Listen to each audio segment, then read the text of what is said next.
मित्रों, जय महामहेश्वर। मित्रों, आज से 5 दिन तक मैं अपने चैनल महामहेश्वर गुरु जी के माध्यम से सनातन संस्कृत के बारे में बताऊंगा।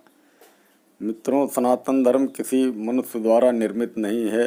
यह आदिकाल से जैसे ईश्वर सनातन है, वैसे हमारी सनातन धर्म सनातन संस्कृत है। इस धर्म संस्कृत में जितनी चीज़ें हैं, सब हमारे ऋषियों महर्षियों द्वारा अन्वेषण की हुई हैं और पूर्णतः वैज्ञानिक हैं और आज भी विज्ञान की कसौटी पर खरी साबित होती हैं। मित्रों, सनातन धर्म जिसे हिंदू धर्म कहते हैं, वह संपूर्ण संसार में मानव जात के लिए कल्याणकारी है। जितना गंभीर विचार अनुसंधान हमारे हिंदू धर्म में किया गया है, उतना किसी भी धर्म में नहीं किया गया है।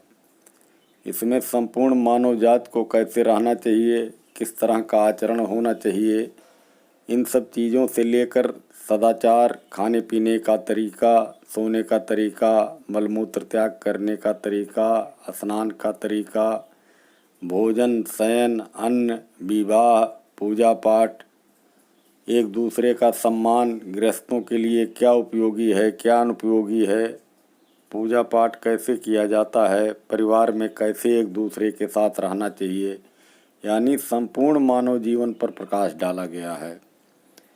इसमें से कुछ चीज़ें आज आपको मैं बताने जा रहा हूँ। जैसे कि मित्रों, आचारहीन मनुष्य संसार में निंदित होता है और परलोक में भी सुख नहीं पाता। इसलिए प्रत्येक मनुष्य को आचार विचारवान होना चाहिए। सदाचार से रहने वाला शूद्र भी ब्राह्मणत्व को प्राप्त हो जाता है। दोनों संध्याओं में यानी दिन और रात्रि के मिलन के समय भोजन, शयन, स्नान नहीं करना चाहिए। इस समय पढ़ना भी नहीं चाहिए। रात्रि में दही नहीं खाना चाहिए। रजस्वला स्त्री से समागम भी नहीं करना चाहिए। ये सब शास्त्रों में नरक के द्वार के समान हैं।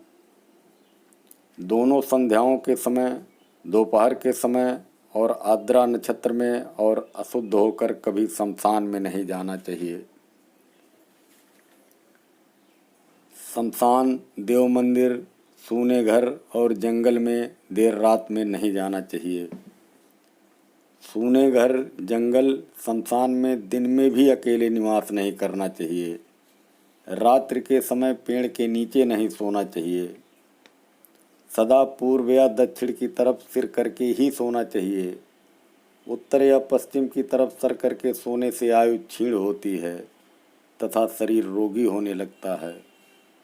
टूटी हुई खाट पर नहीं सोना चाहिए। बांस या पलाश की लकड़ी की खाट पर भी नहीं सोना चाहिए। जूठे मुंह नहीं सोना चाहिए। हाथ पैर मुंह साफ करके ही सोना चाहिए। मलमूत्र त्याग किस तरह करना चाहिए, ये बताने जा रहा हूँ। सिर को वस्त्र से ढककर मलमूत्र का त्याग करना चाहिए। दिन में उत्तर की ओर, रात्र में दक्षिण की तरफ मुंह करके मलमूत्र का त्याग करना चाहिए। ऐसा करने से आयु क्षीण नहीं होती। मलमूत्र त्याग के समय धीरे धीरे सांस लेना चाहिए। जोर से सांस खींचकर नहीं लेना चाहिए। वृक्ष की छाया के नीचे कभी भी मलमूत्र त्याग नहीं करना चाहिए। शरीर में कब तेल लगाना चाहिए, कब तेल लगाना नहीं चाहिए, ये भी हमारे शास्त्रों में लिखा हुआ है। जैसे कि रविवार, मंगलवार, बृहस्पतिवार और शुक्रवार को शरीर पर तेल नहीं लगाना चाहिए।